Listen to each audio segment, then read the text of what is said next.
सीताराम जय सीताराम सीताराम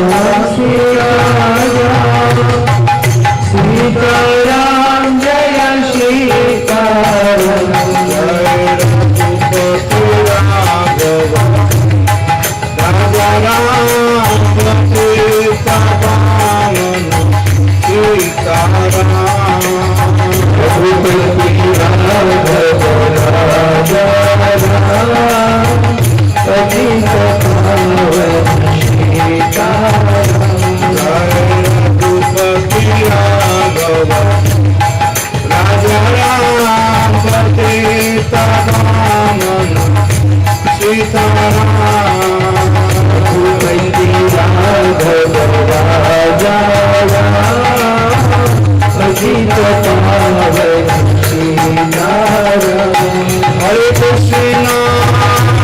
हरे कृष्णा कृष्ण कृष्ण हरे हरे हरे राम राम राम हरे हरे हरे कृष्ण कृष्ण कृष्ण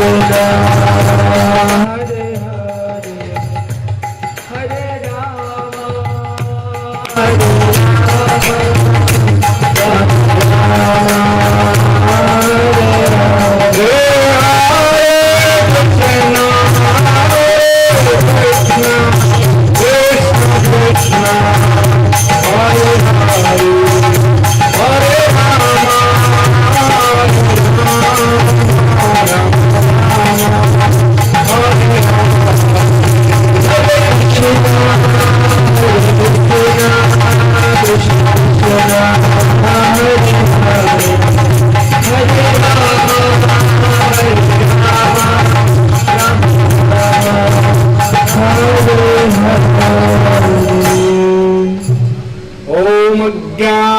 ज्ञानतिमिरान्धस्य ज्ञानाञ्जनशलाकया चक्षुर्मिलितं येन तस्मै श्रीगुरवे नमः भूतैर्महद्भिर्मा पुरो विभो निर्मायसे ते अधमोऽसु पुरुषं भुक्ते गुणांशोडशोडशात्मकं शोलं कृशिष्टं भगवन् वचांसि मे गुरवे गौरचन्द्राय राधिकायै तदालये कृष्णाय कृष्णभक्ताय तद्भक्ताय नमो नमः वाञ्छाकल्पतरुभ्यश्च कृपासिन्धुभ्यैव च पतितानां पावनेभ्यो वैष्णवेभ्यो नमो नमः हे कृष्ण करुणा सिंधु दीनबन्धो जगत्पते गोपेश गोपिका कांत राधा कांत नमस्तुते तप्त कांचन गौरांगी राधे वृंदावनेश्वरी विश्वभानुसुते देवी प्रणमामि हरिप्रिये नीलाम्बुजश्यामलकोमलाङ्गं सीतासमारोपितवामभागं पावुमहासायकचारुचापं नमामि रामं रघुवंशनाथं नमामि रामं रघुवंशनाथं। तो परम पवित्र परम पावन भगवान श्री राम के सुशीतल सुनिर्मल इस रामायण कथा को आज से हम लोग प्रारंभ कर रहे हैं। रामायण भागवत या जो भी वैदिक ग्रंथ हैं उसको हम प्रत्येक दिन सुने तो प्रत्येक दिन नया नया अर्थ उसमें आएगा, प्रत्येक दिन नया नया भाव उत्पन्न होगा, प्रत्येक दिन नया नया आनंद प्राप्त होगा। सामान्यतया भारत में कोई ऐसा नहीं होगा जो रामायण के विषय में या भगवान राम के विषय में नहीं जानता होगा। पहले रामायण घर घर में, गांव गांव में, चौपालों पर सब लोग कहते थे, रामलीलाएं होती थी। 1 घंटा के अंदर, आधा घंटा के अंदर पूरा रामायण कथा हो सकता है। लेकिन जीवन पर्यंत भी यदि कथा कहे और सुने तो अभी रामायण कथा समाप्त नहीं हो सकती है। हम लोग भारतवर्ष के हैं, हम भारतीय हैं। पहले ये पूरा भूमंडल भारतवर्ष कहलाता था, बाद में बंटने लगा। कुछ दिन पहले पाकिस्तान हुआ, अभी पता नहीं क्या होगा। उसके पहले अफगानिस्तान हुआ था, लेकिन पूरा विश्व ही भारतवर्ष था। भारत का अर्थ होता है जहां पर सूर्य और चंद्रमा उदित होते हैं, उसे भारत कहते हैं। भा का अर्थ होता है भासते, प्रकाशित करना, और रत मतलब लगे रहना। जो प्रकाश को देने में लगे रहता है या जहां कोई प्रकाश नहीं प्राप्त होता है वह भारत है, और जो इस प्रकाश को देता है वह भारतीय कहलाता है। इसलिए भगवान चैतन्य महाप्रभु कहते हैं, भारत भूमिते हैल मनुष्य जन्मजार, जन्म सार्थक करी कर परोपकार। हे भारतीयों, अपने जीवन को सार्थक करो। कैसे? कर पर उपकार, दूसरों का उपकार कर करके, दूसरों को कृष्ण भावना दे करके अपने जीवन को सार्थक करो। तो भारतीयता का अनुप्रमाणित करने वाले 2 आलोक के पुंज हैं। एक कहलाते हैं प्रभाकर और दूसरे कहलाते हैं सुधाकर। प्रभाकर यानी भगवान सूर्य, जो हमेशा गतिशील है, प्रकाश देते हैं, और सुधाकर यानी चंद्रमा, जो रात को सुहावना बनाते हैं। ये दोनों सूर्य और चंद्रमा एक दूसरे के प्रेरक और पूरक हैं। सूर्य वंश में सूर्य का तेज और चंद्र वंश में चंद्रमा की शीतलता, इसी को लेकर के भगवान श्री राम और कृष्ण अवतरण हुए 2 वंशों में, सूर्य वंश में और चंद्र वंश में।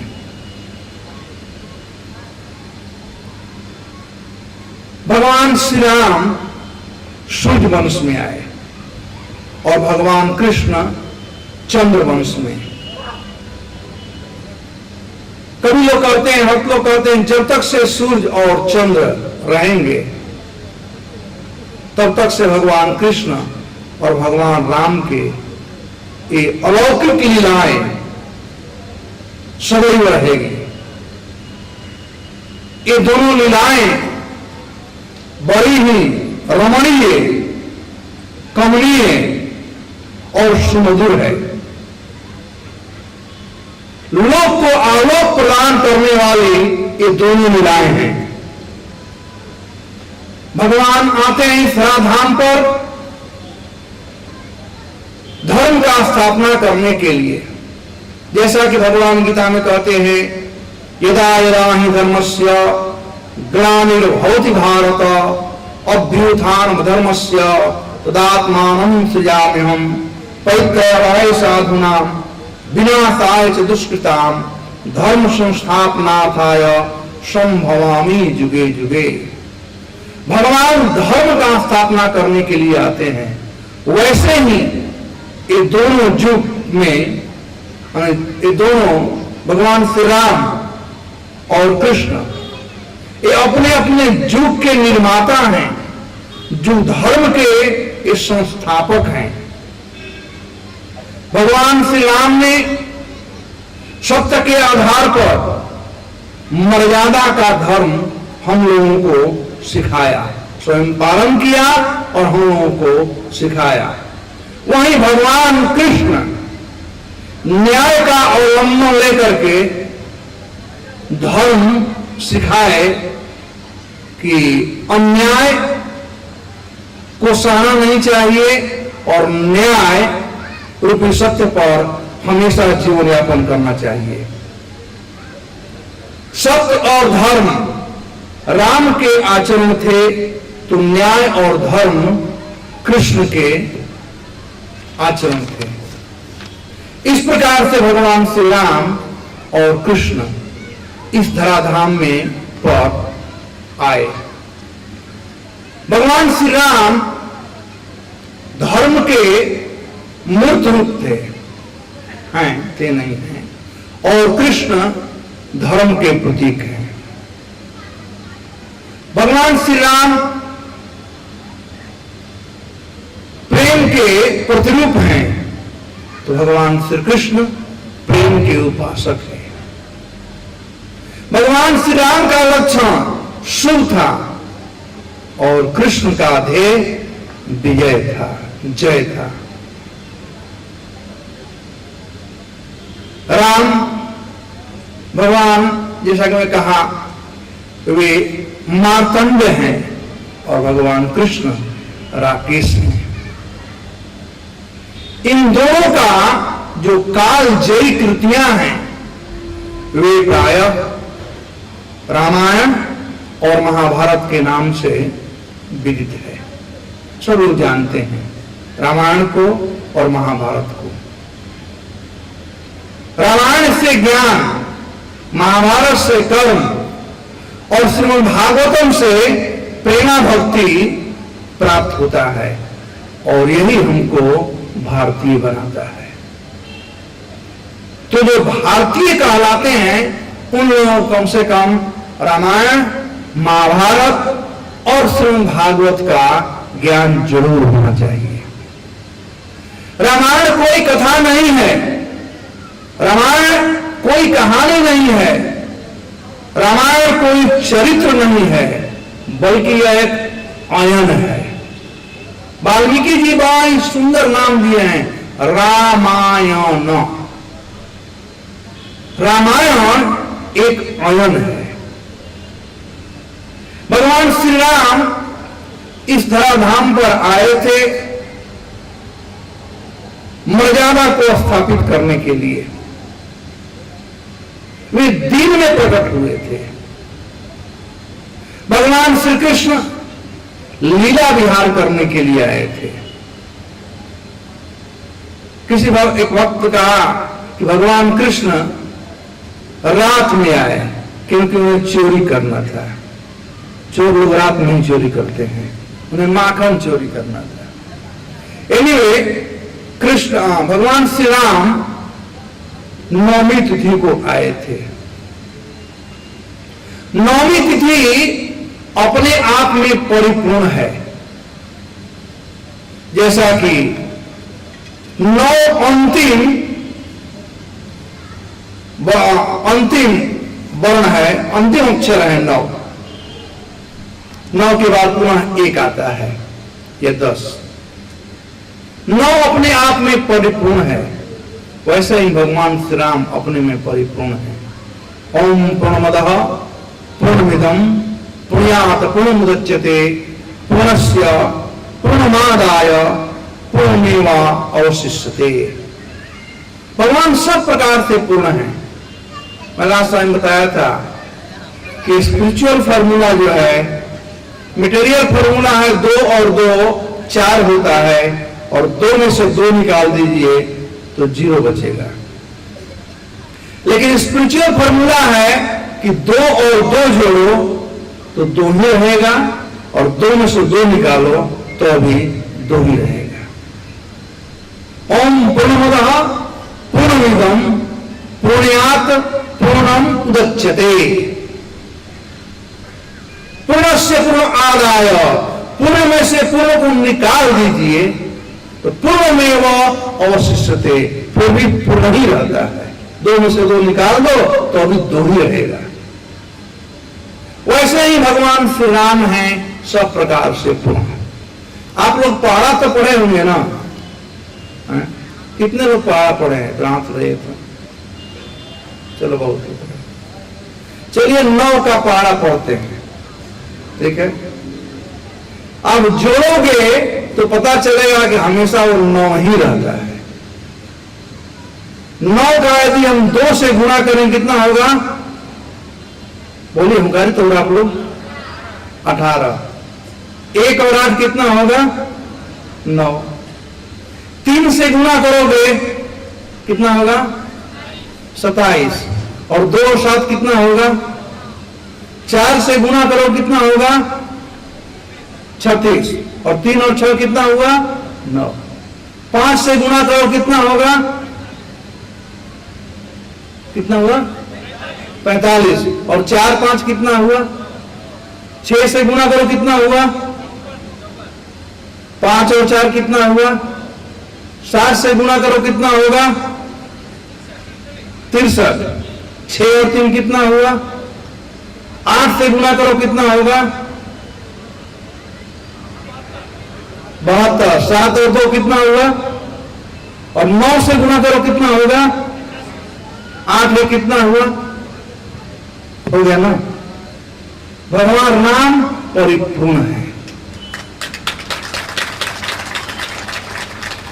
वैसे ही राम को कुछ दोगे तो नहीं ले लेंगे, वो आपको दे देंगे, लौटा देंगे। 9 में 1 जोड़ोगे कितना होगा? कितना हुआ? 0 और 1 कितना हुआ? आपने 1 दिया, आपको 1 लौटा दिए। 2 जोड़ोगे तो 11 हुआ, और 1 और 1 कितना हुआ? 2। आपने 2 दिया था, 2 दे दिए। 3 जोड़ोगे 12 हुआ, 1 और 2 कितना हुआ? 3। आपने 3 दिया था, 3 दे दिए। तो भगवान लेते नहीं, देते ही। ये भगवान राम का गुण है। भगवान राम इसीलिए 9वीं तिथि में आए थे। बड़ा शुभ तिथि है 9वीं तिथि। भगवान श्री राम का जो कथा है, इसका जो कथा का महात्म है, शास्त्रों में विशद रूप से वर्णन किया गया है। वाल्मीकि जी इस धराधाम पर आदि कवि हैं, और रामायण जो है वो आदि काव्य है। 2 इतिहास है, एक रामायण और एक महाभारत। तो रामायण जो है वह आदि काव्य है, यह वेद के समान है। इस रामायण का एक एक शब्द हमारे समस्त पापों को नाश करने में सक्षम है। एक एक अक्षरम पुंसा महापातक नाशनम। रामायण का एक एक अक्षर महापातक नाशनम, महान महान पापों से लोगों को वंचित कर सकता है, उनके पापों को नाश कर सकता है। यह भी बीज है, ये सनातन है। इसीलिए कहा गया है इति एवं शृणुयाद्यस्तु श्री रामचरितम शुभम सर्वान् कामान् वाप्नोति परत्राम पुत्र चोत्तमान्। इस लोक में और परलोक में समस्त उत्तम कामनाओं को जो प्राप्ति करना चाहता है उसे चाहिए भगवान श्री राम का सुमधुर यह राम कथा सुने। हम सब लोगों को कुछ न कुछ कामना है, लेकिन राम कथा सुनने से ये कामनाएं पूर्ण हो जाती है। भगवान भी गीता में यही कहते हैं कि अनन्य चिंतयन्तो माम ये जहां प्रविपास्ते तेषां नित्य अभियुक्तानां योगक्षेमं महामहम्। जो अनन्य भाव से मेरा चिंतन करता है, मेरा कथा सुनता है, मेरा नाम लेता है, उसे जिस वस्तु की आवश्यकता होती है वो ला करके मैं देता हूं और जो है उसका मैं रक्षा करता हूं। तो इस लोक में भी ये प्राप्त होता है और शरीर त्यागने के बाद भगवत धाम अवश्य ही प्राप्त होगा, इसमें कोई दो राय नहीं है। सर्वान् कामान् वाप्नोति, समस्त कामनाएं जो होती है वो पूरी हो जाती है और परम यानी परम धाम को हम प्राप्त करते हैं। त्रिसप्तकुलम संयुक्तः सर्व पाप विवर्जितः प्रयाति राम भवनम यत्र गत्वा न शोचते। त्रिसप्तकुलम, तीन मतलब तीन और सप्त मतलब सात, सात का दिन तीन से गुणा करिए कितना हुआ? ब्रह्मकारी तो भलो 21 हुआ। कल त्रिसप्तकुलम यानी 21 पीढ़ी, संयुक्तम सर्व पापम विवर्जितम, 21 पीढ़ी के लोग पुण्य हो जाते हैं, पाप विमुक्त हो जाते हैं यदि वे राम कथा का श्रवण करते हैं, राम का भजन करते हैं और जीवन के अंत में कहते हैं प्रयाति राम भवनम। वो प्रयाण करता है, जाता है कहां पर? राम भवनम, अयोध्या साकेत। यत्र गत्वा न शोचते, इसमें कोई वहां जाने पर किसी प्रकार का चिंता नहीं होता है, आनंद ही होता है। कथा रामायणस्यापि नित्यं भवति यद्गृहे तद्गृहं तीर्थरूपं हि दुष्टानां पापनाशनम। राम कथा की महिमा बताई गई है। जिस स्थान पर, जिस जगह पर, जिस घर में यदि राम कथा होती है तो वह स्थली तीर्थ कहलाता है। हम लोग जाते हैं तीर्थाटन करने के लिए, गंगा जमुना सरस्वती में स्नान करते हैं, हरिद्वार जाते हैं। तीर्थ का काम है पवित्र करना, तीर्थ पवित्र करते हैं। तो पवित्र होने के लिए हम लोग तीर्थ स्थलियों में जाते हैं। पवित्र मात्र स्नान करने से कोई नहीं हो पाता है। गंगा जी में स्नान कर लिए तो पाप तो जरूर धुल जाएगा। गंगा जी में ऐसी शक्ति है, जमुना जी में शक्ति है, सरजू जी में शक्ति है, पाप धुल जाएगा। लेकिन तीर्थ स्थल में जाने का यह मतलब नहीं हुआ।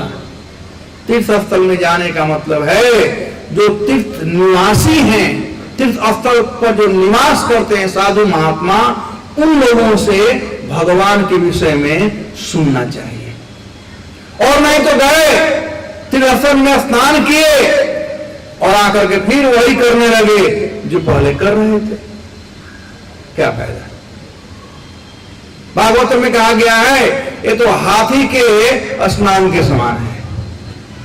हाथी को पानी में डाल दो, खूब प्रेम से हाथी नहाएगा, बाहर ही नहीं निकलेगा, और बाहर आने के बाद फिर धूल डालना शुरू करेगा।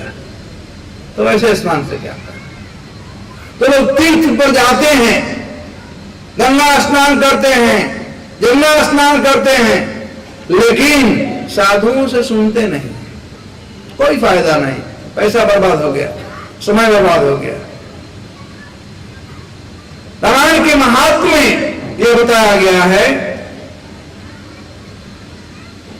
कथा रामायण श्यापी नित्य भवति यद गृहे, जिसके घर में नित्य प्रतिदिन भगवान श्री राम की ये रामायण की कथा होती है, तद गृहम तीर्थम रूपम, उस व्यक्ति का घर तीर्थ स्वरूप हो जाता है। तो ही मतलब निश्चय है। और दुष्टा नाम पापनाशनम, दुष्ट भी व्यक्ति क्यों न हो, यदि अपने घर में रामायण का कथा कराता है, रामायण कथा सुनाता है, तो उसका सब पाप दूर हो जाता है।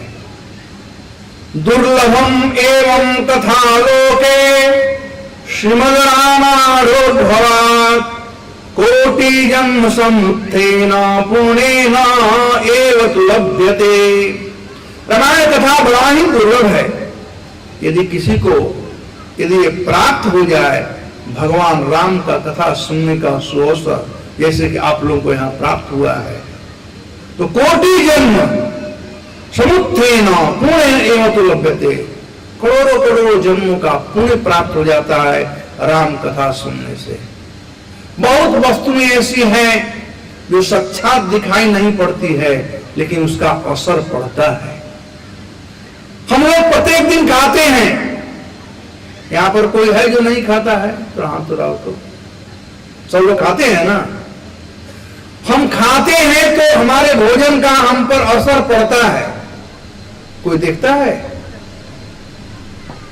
भोजन का असर पड़ता है। यदि कच्चा भोजन खाएंगे उसका असर पड़ेगा, पका भोजन खाएंगे उसका असर पड़ेगा। हम दवा लेते हैं, बीमारियां होती है, दवा लेते हैं, उसका असर होता है।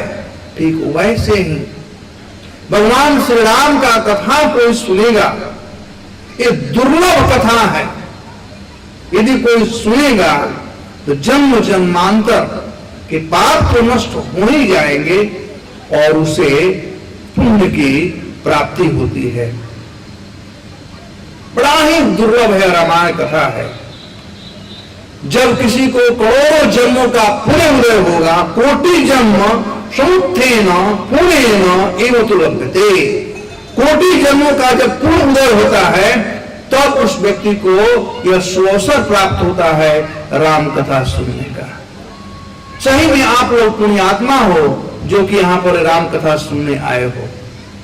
नहीं तो वापी में बहुत लोग, सब जगह बैनर लगाया गया है, बताया गया है लोगों को, चाहते हुए भी लोग नहीं आ पाएंगे जब तक से वह पुण्य उनको यहां लेकर के ना आए। जैसे भगवान श्री राम उनको स्वीकार न करे, तो यह जो रामायण है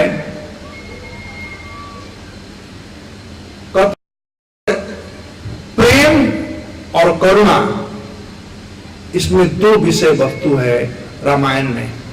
इस कथा को मैं कल कहूंगा जब रामायण का प्रारंभ करूंगा कथा। तब रामायण में सब मिलाकर के 7 कांड हैं। बालकांड, आरण्यकांड, किष्किंधा कांड, सुंदरकांड, युद्धकांड और उत्तरकांड। इसमें से पूरे रामायण में 111 सर्ग हैं और 745 अध्याय हैं, 24,000 श्लोक हैं। भागवत में केवल 8,000 है, रामायण में 24,000 श्लोक है। ये जो अलग अलग 7 कांड हैं उनका संक्षिप्त में मैं वर्णन करता हूं। कांड का मतलब हम लोग भी कहते हैं हमारा कुछ कांड हो गया है, तो कुछ घटना घट जाना है, तो उसे 7 भागों में बांटा गया है। बाल कांड में भगवान श्री राम के जन्म लीला का, विश्वामित्र जी के यहां पर जाने का लीला, जन्म, बाल्यपन, शिक्षा, जवानी और भगवान श्री राम का विवाह। 77 सर्ग या अध्याय, 77 अध्यायों में ये बालकांड का वर्णन किया गया है। दूसरा अयोध्या कांड, जिसमें भगवान श्री राम का जनकपुर से अयोध्या वापसी और भगवान श्री राम के राज्याभिषेक की तैयारी, और उसमें ही आता है कैकेयी का ड्रामा, आप लोग जानते होंगे, और भगवान श्री राम का लक्ष्मण और सीता सहित वनगमन। ये सब बातें अयोध्या कांड में आती है। 119 अध्यायों में अयोध्या कांड का वर्णन किया गया है। उसके बाद अरण्य कांड, नहीं, वनवास में भगवान चित्रकूट और चित्रकूट से आगे बढ़ गए हैं। अरण्य कांड में भगवान दंडकारण्य में निवास करते हैं। सीता हरण, सीता का खोज इत्यादि वर्णन किया गया है 75 अध्यायों में। उसके बाद किष्किंधा कांड, यहां पर सौर्य मिलन, राम सुग्रीव मैत्री, यह पूरा कथा जो है 168 अध्यायों में वर्णन किया गया है। उसके बाद है सुंदरकांड।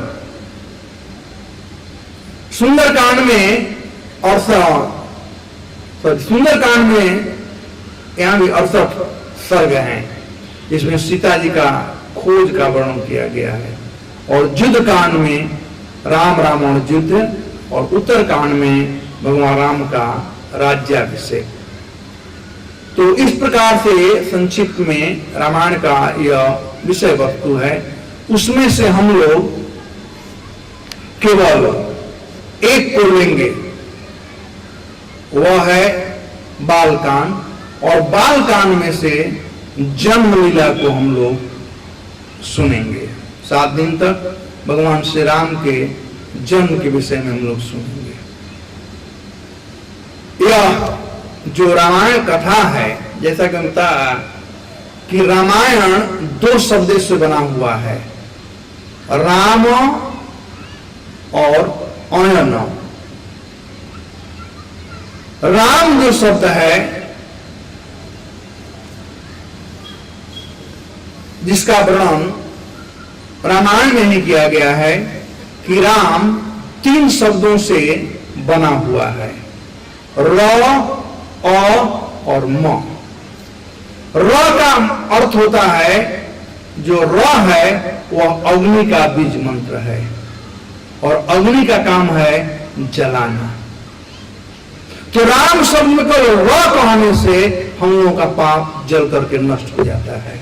मैं लास्ट टाइम भी इस बात को बताया था नाम की महिमा में। और अ जो शब्द है वो सूर्य का बीज मंत्र है।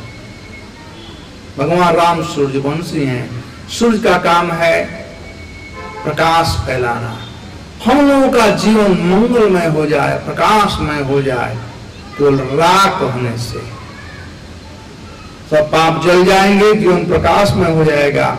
और जो म है वह चंद्रमा का बीज मंत्र है, और चंद्रमा का काम है शांति प्रदान करना, शीतलता प्रदान करना। तो राम शब्द में सब पाप नष्ट, सही क्या है गलत क्या है इसका ज्ञान और शांति की प्राप्ति। अब आता है अयन शब्द। अयन का मतलब होता है निवास या प्रस्थान, यात्रा। तो यह जो रामायण है ये भगवान का निवास स्थली है। भगवान इसमें निवास करते हैं, और भगवान के प्रस्थान का भी ये कथा है। वाल्मीकि जी रामायण में केवल राम का ही गुणगान नहीं किए हैं, बल्कि सीता का भी गुणगान किए हैं। तो रामायण का अर्थ है रामायण। रामा मतलब सीता जी, राम की जो है वो रामा कहलाती है, और रामायण और राम का, तो जिसमें सीता जी और भगवान श्री राम के चरित्रों का गुणानुवाद किया गया है, जिसमें भगवान श्री राम और सीता निवास करते हैं, वह है रामायण। ये साक्षात मंदिर है, राम सीता का निवास स्थली, सीता राम का निवास स्थली है रामायण। और भगवान के प्रस्थान का स्थिरता और प्रेम दोनों का वर्णन रामायण में किया गया है।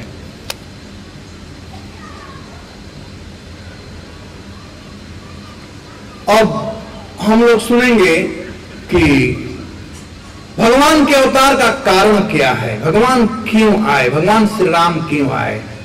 सामान्य अर्थों में मैंने बतला दिया कि भगवान आते हैं धर्म का स्थापना करने के लिए। भगवान राम क्यों आए, भगवान कृष्ण क्यों आए, ये सब अलग अलग बताया गया है शास्त्रों में। भगवान राम के आने का कारण क्या है।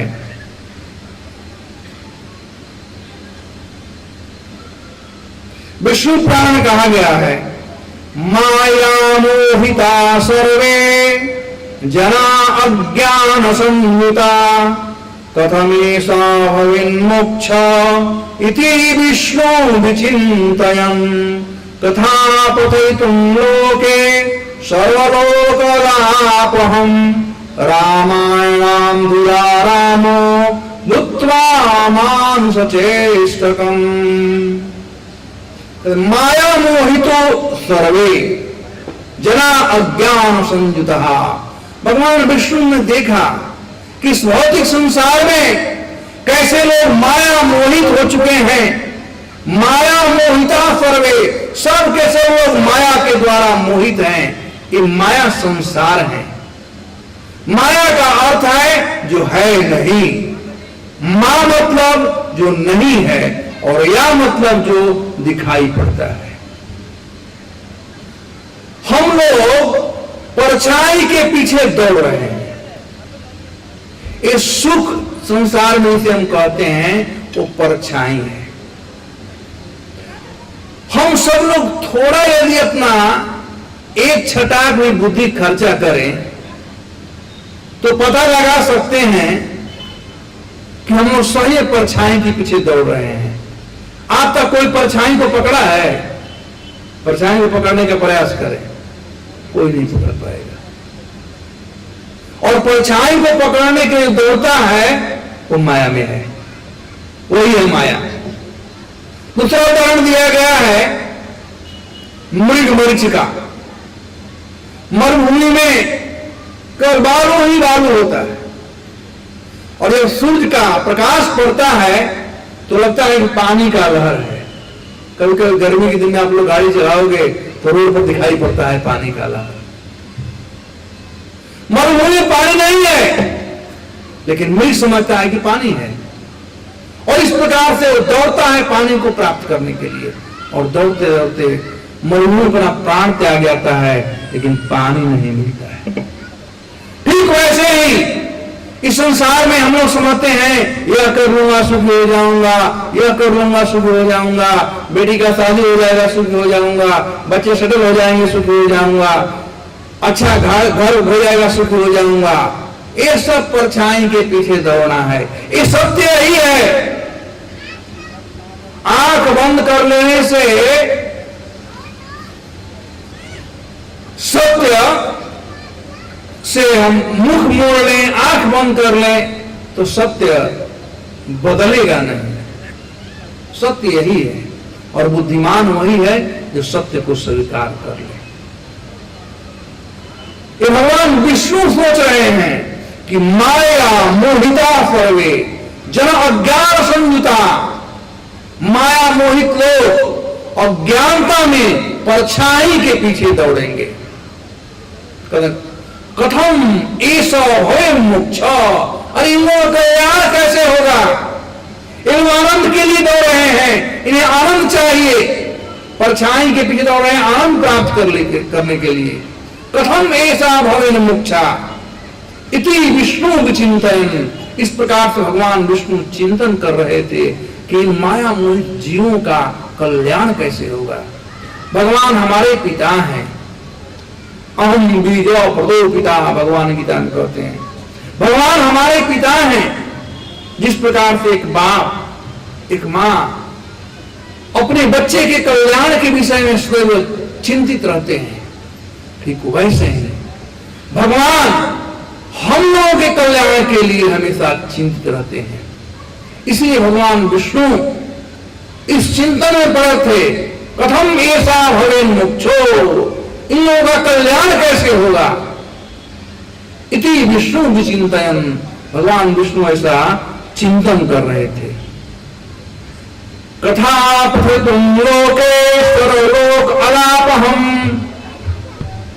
तब उन्होंने सोचा यदि मेरी लीला कथा कोई लोग सुनेंगे तो उनका कल्याण होगा। इसीलिए रामायण दिया रामो भूत्वा मानुष्टिष्ठकम।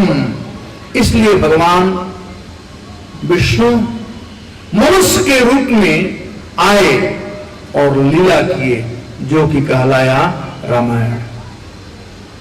भगवान लीला किए हैं। हम लोग लीला नहीं करते हैं, हम लोग कर्म करते हैं, हम लोग क्रिया करते हैं।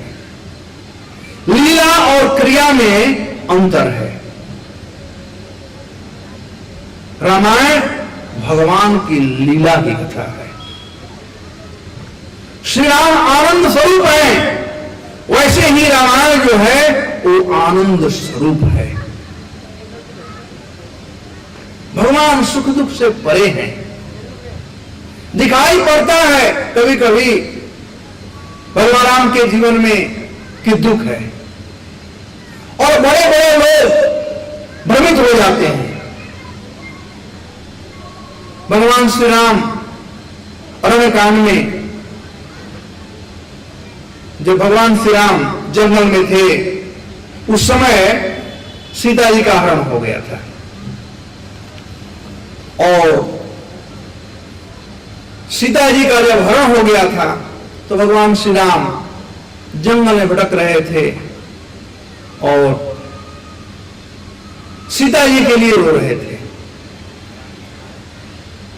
आप लोग इस कथा को जानते होंगे कि सती के साथ में भगवान शिव भी उसी रास्ते से जा रहे थे जिधर से भगवान श्री राम वृक्षों से पूछ रहे थे, हे खगा हे मृगा मधुकर श्रेणी, तुम देखो सीता मृगा नैनी। इस प्रकार से भगवान राम रो रहे थे, बिलख रहे थे, वृक्षों को आलिंगन कर रहे थे, उन लोगों से पूछ रहे थे। ये वृक्ष कोई समान वृक्ष नहीं थे। ये वृक्ष दंडकारण्य के वृक्ष सब तपस्वी थे जिनको असुर लोग मारे थे, और कुछ लोग वृक्ष के रूप में जन्म लिया था कि भगवान श्री राम आएंगे, उनका दर्शन करेंगे। तो भगवान श्री राम को दर्शन दे रहे थे, उनसे बात कर रहे थे, उनका आलिंगन कर रहे थे और पूछ रहे थे। भगवान शिव भगवान श्री राम के इस लीला को देखे और बड़े प्रसन्न हुए कि प्रभु कैसे एक मानवीय लीला कर रहे हैं यथावत। जैसे कोई राजा हो और स्टेज पर एक भिखारी का पाठ करे, ड्रामा करे। तो भगवान श्री राम को भगवान शिव को बड़ा आनंद आ रहा था भगवान श्री राम के इस लीला को देख करके, और वे बार बार भगवान श्री राम को प्रणाम कर रहे थे, उनके लीलाओं का दर्शन करते हुए। जैसे जैसे राम चलते थे, बात करते थे, सती जी से रहा नहीं गया। उन्होंने पूछ डाला कि आप किसको प्रणाम कर रहे हैं? तो तो भगवान शिव ने कहा मैं तो प्रभु अपने प्रभु को प्रणाम कर रहा हूं, प्रभु श्री राम को प्रणाम कर रहा हूं। तो कहा किस श्री राम को आप प्रणाम कर रहे हैं? इसको जो अपने पत्नी के लिए रो रहा है, एक कामी व्यक्ति के समान। भगवान शिव सती जी को समझाने का खूब प्रयास किया कि तो ऐसा मत बोलो, वे हमारे प्रभु ही हैं, लीला कर रहे हैं। लेकिन सती जी समझने के लिए तैयार नहीं थी। फिर सती जी कहती अरे आप तो कहते हो कि अंतर्यामी हैं, वो सब कुछ जानने वाले हैं, ये फिर वृक्षों से क्यों पूछ रहे हैं? ये वृक्षों से क्यों पूछ रहे हैं? वहां भगवान शिव समझाने का प्रयास किए कि लीला है, भगवान अपने भक्तों को आदान प्रदान कर रहे हैं, भक्तों से स्नेह प्रदान कर रहे हैं। दिखाई पड़ रहा है कि सीता के लिए रो रहे हैं भगवान, लेकिन भगवान उन भक्तों के लिए रो रहे हैं जो वृक्ष के रूप में तपस्या कर रहे हैं कि भगवान आएंगे। भगवान श्री राम के लीला में बहुत से ऐसे भक्त थे जो तपस्या कर रहे थे भगवान के आगमन के लिए। शौरी का नाम हम लोग सुने, शौरी पूरे जीवन तक, जब गुरु जी कह दिए थे, मतंग मुनि ने कहा कि प्रभु श्री राम एक दिन तुम्हारे आश्रम आएंगे, शौरी पूरे जीवन तक भगवान का बाट जो रही थी। वैसे ही वृक्ष बाट जो रहे थे, प्रभु आएंगे। तो भगवान शिव समझाने का प्रयास कर रहे थे कि प्रभु श्री राम इन वृक्षों के लिए, इन पर करुणा कर करके और लीला विहार कर रहे हैं। सती जी को विश्वास ही नहीं हो रहा था, संशय में सती जी पड़ी हुई थी। अंत में सती जी कहती कि भगवान तो सबके हृदय में है, राम के रूप में वो अपने सबके हृदय में रमण करने वाले हैं, तो सीता के लिए क्यों? और यदि सबके हृदय में निवास करते ही हैं, तो फिर आपको इनका पूजा करने की जरूरत क्या है? इनको प्रणाम करने की जरूरत क्या है? तो भगवान शिव प्रयास किए पुनः सती को बताने का, और अंत में कहती है सती जी कि यदि भगवान सबके हृदय में है तो हमारे हृदय में होंगे। भगवान शिव ने कहा, तो कहा आप तो हम कभी तक प्रणाम किए नहीं आप हमको। तो भगवान शिव ने कहा समय आएगा तो आपको भी प्रणाम कर लूंगा, अभी नहीं, समय आने दीजिए, प्रणाम कर लूंगा आपको। भगवान शिव बहुत समझाने का प्रयास किए, लेकिन सती समझ नहीं। तो भगवान शिव ने सोचा कि जब इसका हम पर विश्वास नहीं है तो और बात करने से कोई फायदा नहीं। इसे शिक्षा लेनी चाहिए भगवान शिव के आदेश से। आजकल के सामयिक युग में चाहे पत्नी हो चाहे पुत्र हो, एक बार बोल दिए, 2 बार बोल दिए, 3 बार बोल दिए, ज्यादा जबरदस्ती करने से समाज खराब हो जाएगा, वातावरण का हमारा खराब हो जाएगा, अच्छा नहीं रहेगा, मनभेद उत्पन्न हो जाएगा, मतभेद से मनभेद उत्पन्न हो जाएगा। अच्छा होगा छोड़ देना चाहिए। बच्चे बड़े हो रहे हैं, आप लोग कल्याण के लिए बोल रहे हो, लेकिन बच्चे समझ नहीं रहे हैं, आप में विश्वास नहीं है। उनको आजकल के पढ़े लिखे उस किताब पर और आजकल के किताबी ज्ञान पर उनको ज्यादा भरोसा है। अरे आप नहीं पढ़े हैं, हम तो बहुत पढ़ लिए हैं, बाप माँ का बात नहीं मानते हैं। तो छोड़ देना चाहिए, समय के अनुसार वो लोग सीख लेंगे। भगवान श्री राम भगवान शिव समझ गए कि सती का विनाश काल विपरीत बुद्धि, अब कुछ नहीं किया जा सकता है। तो भगवान शिव ने कहा कि यदि आपको विश्वास नहीं है तो आप जाकर के परीक्षा ले लीजिए, देख लीजिए कि वही प्रभु है कि कोई जैसा आप सोचती हैं वे। मैं तो देख रहा हूं कि वही प्रभु है, आप दूसरा देख रही हैं। तो सती जी भगवान शिव के अन्य बातों को नहीं मानी, लेकिन इस बात को मान गई कि परीक्षा ले लो। भगवान मना कर रहे थे शिव जी, वो नहीं मानी, सत्य बात बतला रहे थे, वो नहीं मानी। लेकिन जो अच्छा लगा उसको मान, और वो अच्छा लगा कि मैं परीक्षा ले ही लूं। और सती जी गई तो जगत जननी सीता का रूप धारण करके गई। भगवान शिव एक बट वृक्ष के नीचे बैठ करके और ध्यान मग्न होकर सब देख रहे थे। जब सती सीता का रूप धारण करके गई तो भगवान श्री राम रोते हुए जा रहे थे, बिलखते हुए जा रहे थे, तो उनके सामने रास्ते में आ गई। तो भगवान राम देखे तक नहीं तो आगे बढ़े। सती सोची कि हो सकता है कि सीता के वियोग में इतने तड़फ रहे हैं कि मैं सीता का रूप धारण करके आया हूं, फिर मुझे पहचान नहीं पा रहे हैं। फिर दूसरे रास्ते से गई, वहां भगवान राम देखे, अब भगवान राम को देखी, लेकिन भगवान श्री राम नहीं देखे। तो पुनः सोचने लगे क्यों नहीं देख रहे हैं, सही में इनको शौक लग गया है, जिसके चलते वो देख नहीं पा रहे हैं। फिर तीसरे रास्ते से वहां भी गए। तब भगवान श्री राम पूछे कि आप अकेले यहां पर देवी कैसे, प्रणाम किए भगवान श्री राम और पूछे कि हे देवी आप अकेले इधर कहां हैं, भगवान शिव कहां हैं। और इतना कहना था कि पसीना चुने लगा सती जी को और वे अपने रूप में आ गई सती जी। और सती जी जब आई, भगवान शिव ने कहा कि आपने परीक्षा ले लिया, देख लिया। कहा कि आप यहां बैठकर क्या कर रहे हो, मैं भगवान को नजदीक देखने गई थी।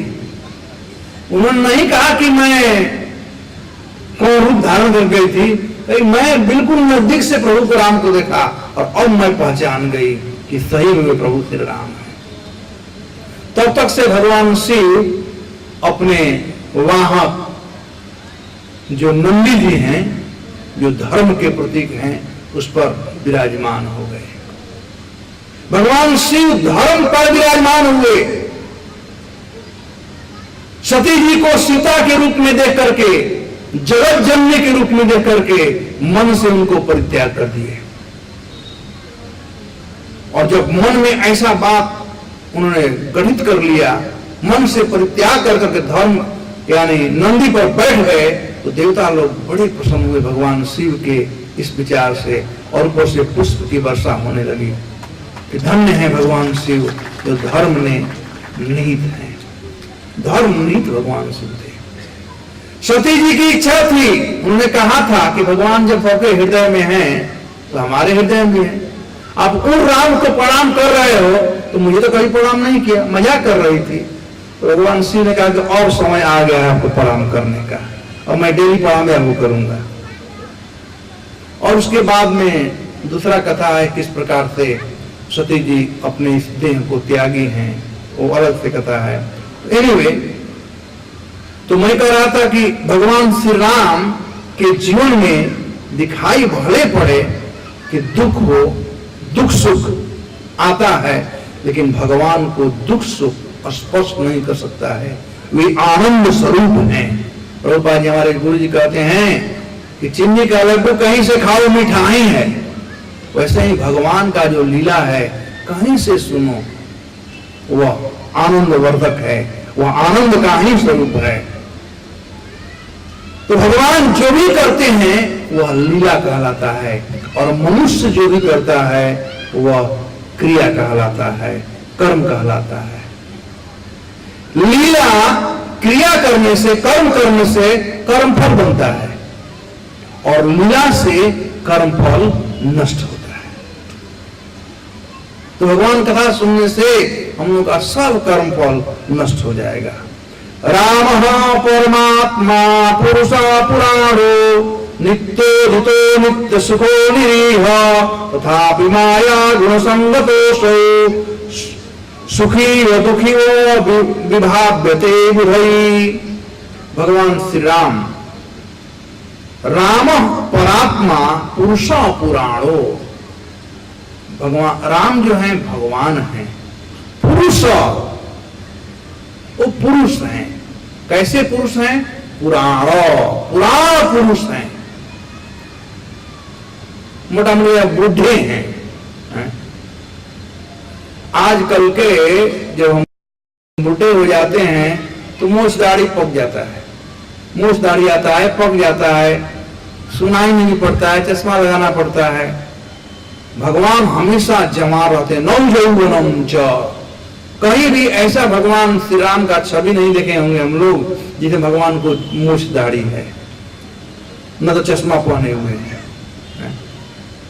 भगवान पुराण पुरुष होने के बाद भी हमेशा नित्य नया ही रहते हैं, हमेशा जवान ही रहते हैं, वो कभी बूढ़े होते ही नहीं हैं। तो वही भगवान श्री राम, उनकी लीलाओं कोई सुनेगा वो भी हमेशा जवान रहेगा, चाहे बूढ़ा हो, चाहे जवान हो, चाहे कोई हो। उन लीलाओं को सुनने पर वह जवान रहेगा। नौ यौवनम च, हमेशा जवान रहेगा। शरीर पहले दिन से ही बुढ़ा हो रहा है। अंग्रेजी में पूछते हैं हाउ ओल्डर यू आर, कितने साल के बुढ़े हो? कोई कहता 5 year old, 2 year old। Old मतलब बुढ़ापा। जवानी मतलब आनंद का दिन, उसे जवानी कहते हैं। बुढ़ापा दुख का दिन होता है, जवानी जो है आनंद का दिन होता है। तो जो राम कथा सुनता है, चाहे वो 2 साल का हो, 5 साल का हो, 10 साल का हो, चाहे 50 और 70 साल का ही क्यों न हो, तो जवानी का परिभाषा है कि वह समय जिसमें आनंद हो।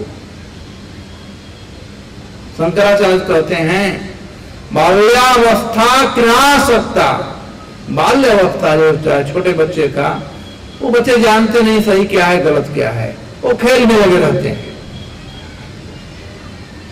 तरुणावस्था तरुणी सत्ता, जो जवान लोग हैं वो स्त्रियों के पीछे दौड़ते हैं, तरुणी में आसक्त रहते हैं, स्त्री में आसक्त रहते हैं और उसी को आनंद मानते हैं।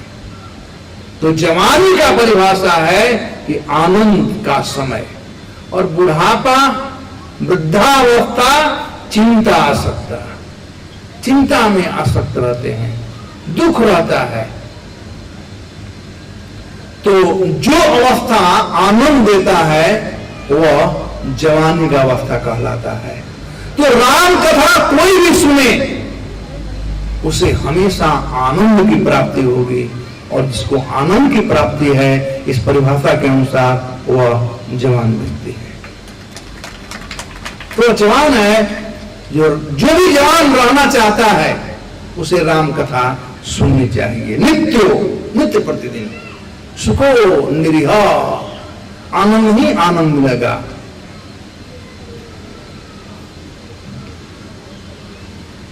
तो भगवान लगता है कि हम लोगों के समान में कुछ कर्म करते हैं, लेकिन भगवान का कर्म उसमें कोई स्वार्थ नहीं है।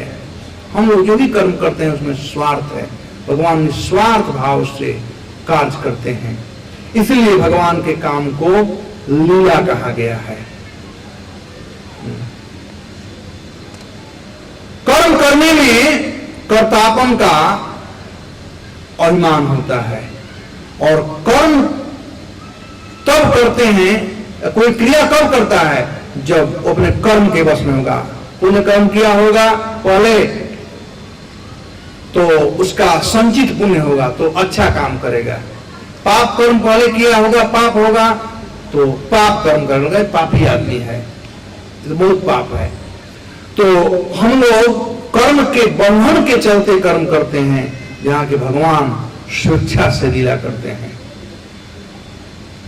जैसे और जो भी हम कर्म करते हैं उसका बंधन होता है, और भगवान जो कर्म करते हैं वो बंधनों को खत्म करने वाला कर्म होता है।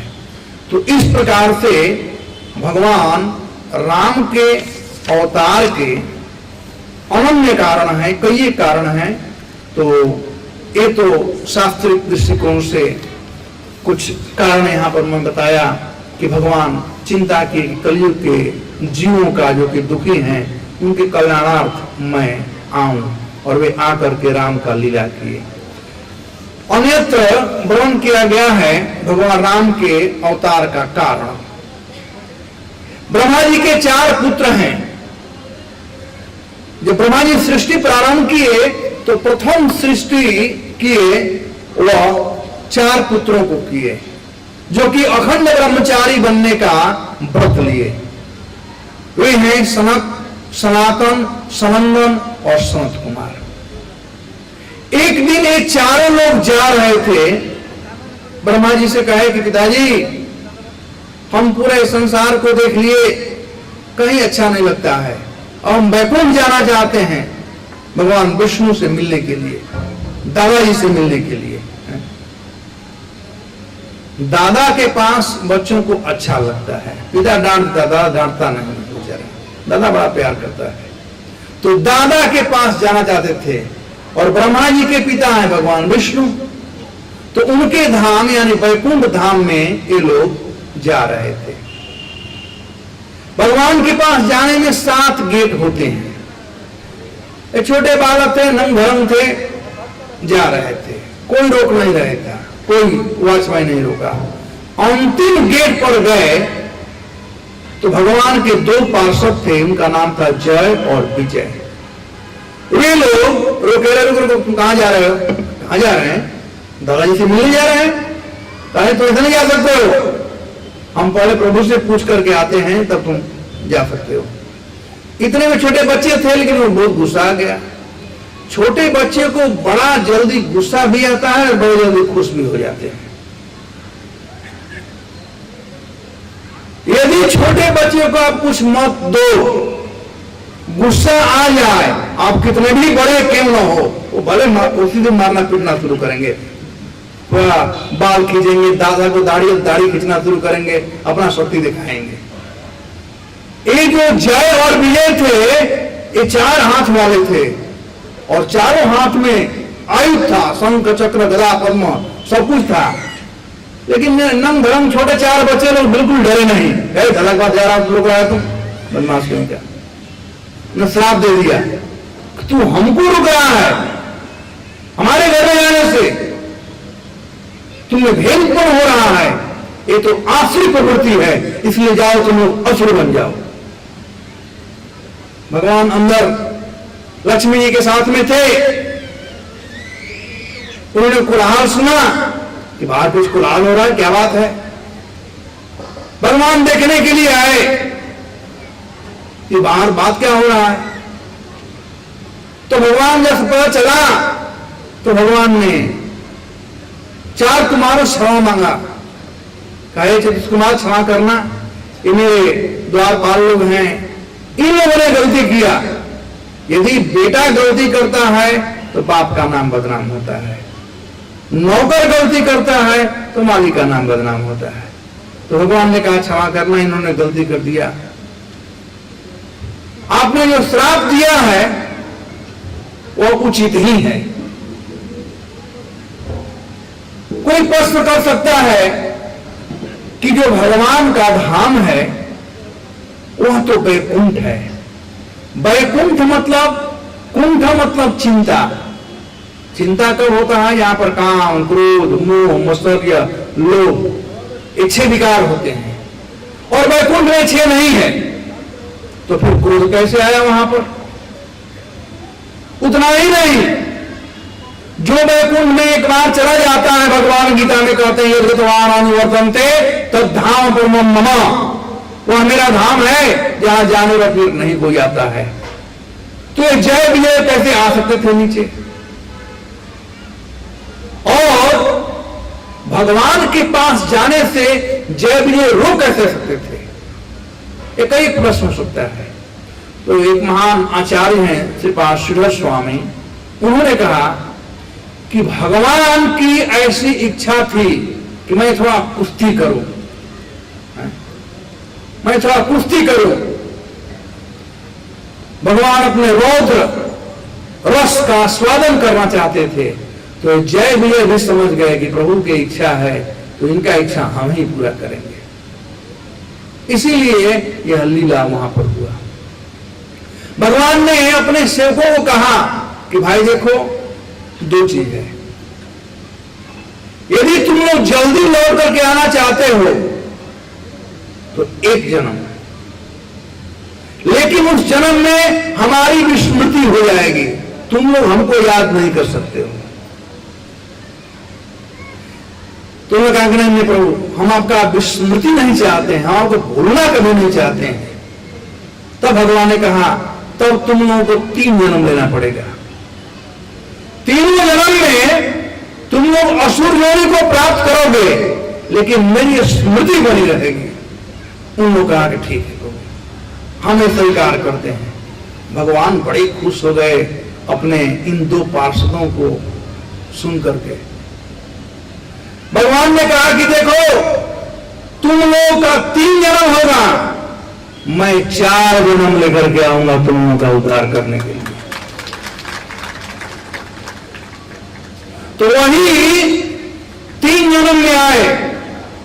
पहले जन्म में आए हिरण्यकश्यप और हिरण्याक्ष बन करके, दूसरे जन्म में आए रावण और कुंभकर्ण बन करके, और तीसरे जन्म में आए दंतवक्र और शिशुपाल बनकर करके। तो 3 जन्म ये लिए और भगवान 4 जन्म लिए। हिरण्याक्ष को भगवान मारे थे वराह अवतार लेकर के, हिरण्यकश्यप को भगवान मारे नरसिंह का अवतार लेकर के। 2 जन्म हो गया। रावण और कुंभकर्ण को भगवान मारे राम का जन्म लेकर के, तीसरा जन्म हो गया। और दंतवक्र और शिशुपाल को भगवान मारे कृष्ण का जन्म लेकर के। तो 4 भगवान ने किया, 4 जन्म लिया भगवान। भक्तों का रक्षा करने के लिए भगवान कितने तैयार है, मैं 4 जन्म में आऊंगा मैं।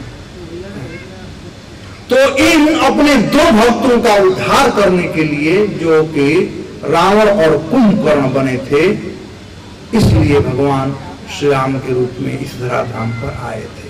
भगवान ने कहा था कि मैं तुम लोगों का उद्धार करूंगा, पर्सनली आकर के उद्धार करूंगा।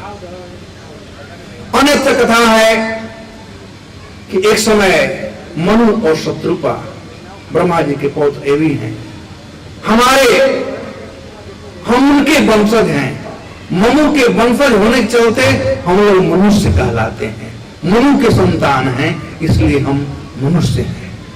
तो ये मनु जी बहुत दिन तक राज करने के बाद ब्रह्मा जी के पास गए और कहे कि अब मैं तपस्या करना चाहता हूं। तो मनु जी अपने पत्नी शत्रुपा के साथ में आकर के 23,000 वर्ष तक तपस्या की, सब कुछ त्याग दिए थे, खाना पीना सब छोड़िए दिए थे, हवा लेना भी छोड़ दिए थे। अंत भगवान को आना पड़ा।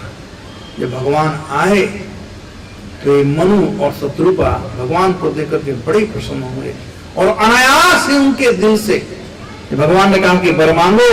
तुमने वर मांगा कि हे प्रभु, हमें आप जैसा पुत्र हमें प्राप्त हो। तो भगवान ने कहा कि मेरे जैसा तो पुत्र कोई है नहीं, तो मैं ही आपका पुत्र बनूंगा। तो ये सब युग का बात था। और वही त्रेता युग में मनु और शत्रुपा दशरथ और कौशल्या हुए और भगवान श्री राम के रूप में भगवान विष्णु अवतरण हुए। अन्यत्र एक कथा है जब भगवान शिव पार्वती जी से वार्ता कर रहे थे, तो वहां बतलाए हैं भगवान श्री राम के आविर्भाव का कारण। यह हुआ था नारद जी के साथ में। नारद जी वैकुंठ लोक से घूमते घूमते स्वर्गलोक में गए। नारद जी भक्ति योग के प्रचारक हैं, भक्ति का प्रचार करते हैं, सब जगह घूमते रहते हैं और भक्ति का प्रचार करते हैं। नारद मुनि बजाए बिना राधिका रमण नाम है। सब लोग समझते हैं कि नारद मतलब झगड़ा लगाने वाला है, लेकिन नारद झगड़ा लगाने वाला नहीं है। जो नर को देते हैं वे नारद कहलाते हैं, यानी जो भगवान को देते हैं वे नारद कहलाते हैं। तो इस प्रकार से आई थिंक समय हो गया, राइट 9:30 का समय था, कुछ लोग जा रहे हैं। तो एक कथा यही मैं आई थिंक ये बहुत लंबा कथा है, तो इसको मैं छोड़ता हूँ, कल यहीं से प्रारंभ हम करेंगे। कि भगवान के अवतार का जो कारण था उसमें से 2 कारण और बाकी रह गया है। तो एक है नारद जी का विमोहन लीला, नारद विमोहन लीला, तो इसको हम लोग कल कथा करेंगे। लेकिन भगवान श्री राम का जो कथा है ध्यान से आप लोग सुने, और मैं रिक्वेस्ट करूंगा कि आप लोग हो सके तो पेपर और पेन लेते आना, क्योंकि ये जो कथाएं हैं मैं वाल्मीकि रामायण, रामचरितमानस और साथ साथ कई आचार्यों के कमेंट्री का अध्ययन करने के बाद आप लोगों तक मैं ला रहा हूं। तो जो अच्छा चीज आपको लगे आप लोग उसे लिख लेना। एक प्रैक्टिकल बातें बतलाई जाएंगी जो सब लोग समझ सकते हैं और उसको अपने जीवन में उतार सकते हैं। धन्यवाद। हरे कृष्णा। अब थोड़ा आरती होगी, सब लोग खड़ा हो जाएंगे आरती के लिए। आरती और कीर्तन होगी।